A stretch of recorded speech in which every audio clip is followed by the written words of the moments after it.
చాలా మంది సింపుల్గా నరకానికి వెళ్తామంటే ఏమంటారు తెలుసా? పర్లేదులేండి, వెళ్తాం. ఏంటంట అంటాడు. మారయ్యా చర్చికి రా అంటే వాడి పొగరు ఎలా ఉంటుందంటే వెళ్తాం నరకానికి.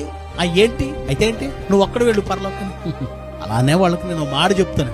మీ ఇంట్లో స్టవ్ ఉంటుంది కదా, వెళ్ళండి వంటగదిలోకి ఒకసారి వెళ్ళి స్టవ్ వెలిగించి మీ చెయ్యి ఒక 5 నిమిషాలు ఆ మంటలో ఉంచండి.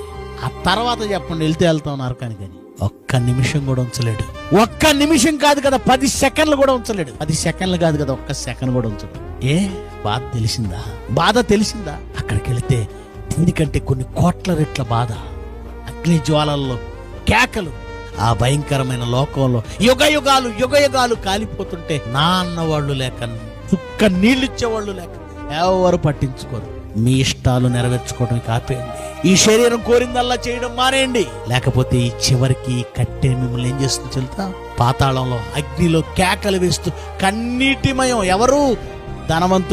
ధనవంతుని ఆత్మ కన్నీటిమయమైపోవడానికి కారణం ఏంటి?